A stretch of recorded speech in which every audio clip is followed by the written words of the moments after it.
sometimes we just overcomplicate things. I'm going to talk about that in regards to the skin flushing and maybe some other things today, so hold on.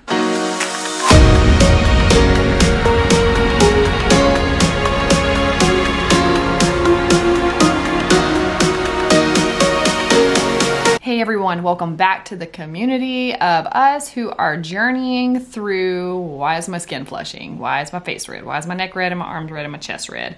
What is happening to me? And today I just want to take a few minutes and read something that a subscriber, Taylor, left in the comments on one of the videos, and it just made me like, you know how somebody simplifies something?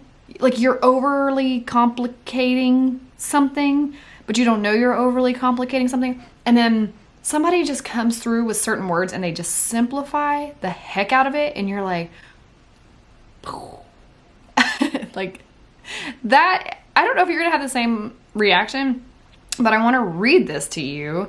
And you can go check it out yourself and leave a comment to her. But it's on the skin flushing and menstrual cycle update video that I did this week. Let me read it to you. It says, I definitely believe that one of the causes of chest flushing is hormone related. Before puberty, my face would turn red, and after puberty, my neck and chest began flushing as well. Something I've noticed is the skin flushing becoming more prominent and easily when I'm about to start menstruating, like I'll eat a bagel and completely break out in the flushing. I've noticed it also happens more when I don't get enough sleep. I can't connect with the birth control because I was only on it for a year and suffered from heart palpitations from it. But from my uneducated medical background, I concluded the flushing happened because my blood vessels were easily seen, and anytime my heart rate changed at all, this would cause the blood to pump more or less, and I would get the flushing. This happens during times when I eat, get excited, nervous, tired, angry, or start to feel any emotion, or randomly, which is when I believe my body is tired and naturally regulating myself and my blood flow and heart rate, etc.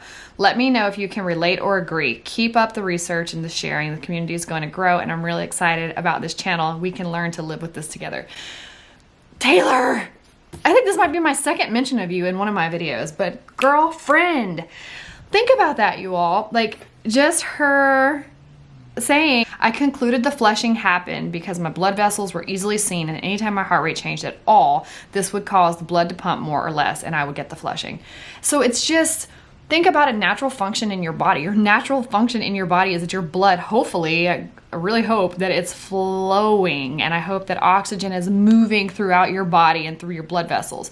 And if your skin has more of that thinner, lighter, especially, and I don't know, like if you're a person who is more of a brown tone or has a little bit of darker skin, I don't know that I've had a lot of interaction with people who flush if their skin's not lighter. So I'm curious to know, if you have darker skin, do you have the same problem? Does it seem as noticeable? Is it super red? Do you get the same reaction that some of us do? Because the majority of who I've talked with were more lighter, fair-skinned people, and that's why one of my recommendations for people who, especially women, sorry guys, but I'm a woman, is I will do self-tanner.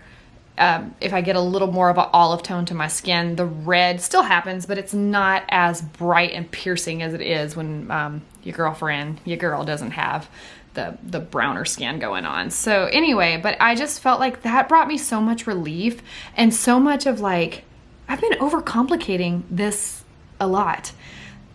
Maybe it's just your body doing what it does, and your skin, your vessels get so big and up close to that lighter skin that it's going to cause that to happen. I will say this, I didn't always have it, so I don't know if something happened as I got older. I do think it has to do a lot with my menstrual cycle. You guys know I've been telling you all week, like, oh my gosh, I haven't flushed all week.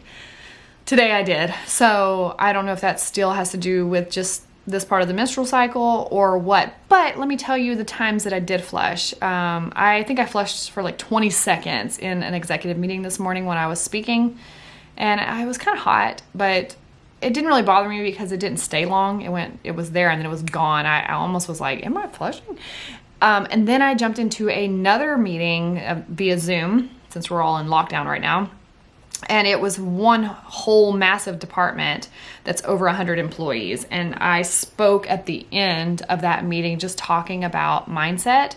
And I got really passionate about what I was saying in regards to just changing your mind with that you have the power and you have the choices and blah, blah, blah. And I noticed I actually got flushed during that time. I'll post a picture right here. And I realized that I'm in a public speaking situation.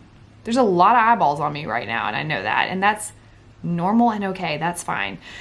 But I just wanted to point that out today, that maybe it's just that this is who we are. And maybe it just has to do with living and excitement and blood flow through the body. I noticed the other day, I have like super veiny, I don't know if you can see this, like super veiny hands.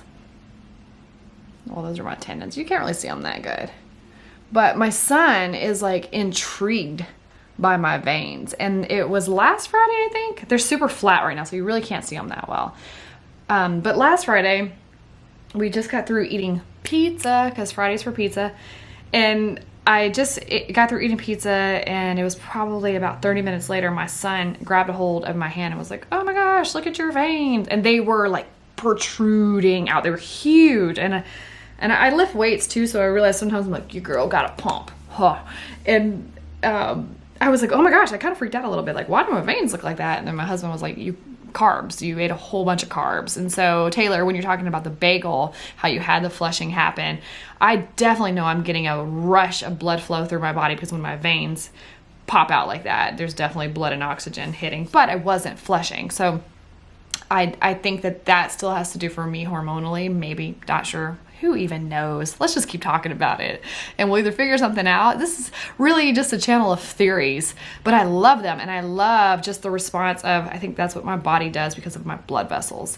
Because truly at the source of all of this, what happens to create the flushing is the blood vessels, regardless of the reason, regardless of whether it's anxiety or it's neurological or it's, diet, histamine, it could be anything, but the thing that's making you red, if it's not fully allergic reaction to something else, it has to do with your blood vessels. So, anyway, I just wanted to tell you guys, read that to you and say that's a really great comment. And if you have that same experience, you should definitely go check that out and leave a comment there or leave it here. And we can talk about it here. But hey, it's Friday. It's the 5th video of the week. I've been pretty consistent with this. And that's my proud moment of I've been consistent. Your girl is not always the most consistent and structured, as you can probably tell if you follow along. But thank you guys for linking arms with me and not really caring if I'm structured and all the things. And hey, you just gave me content to talk about. So that's why I say this is a community. You leave it in the comments. If it is like, holy moly, somebody else talked about coffee. That's what I want to do here. Let's keep talking about it. Let's keep having our own theories. Let's keep being open about it. And then I'll talk about it here and more people will find the channel. We're up to like 22 subscribers, baby. And just to be able to let people know we're out here. It's not just me, it's not just you, there's a whole bunch of us, and knowing that we're stronger in numbers, that we're approaching this together. And I would love people who are in that place of I can't come out from hiding as they grow and evolve, when they speak up for the first time and say, I did this for the first time today and it was super awkward and uncomfortable, but I did it anyway. That gives each one of us so much encouragement and power as well. So I am going to wrap it up for the day. I hope you all have a great weekend. Thank you for supporting the channel. Thank you for giving me your feedback and sharing your stories with us and being vulnerable in this space. And until next week, I will see ya Monday. Bye.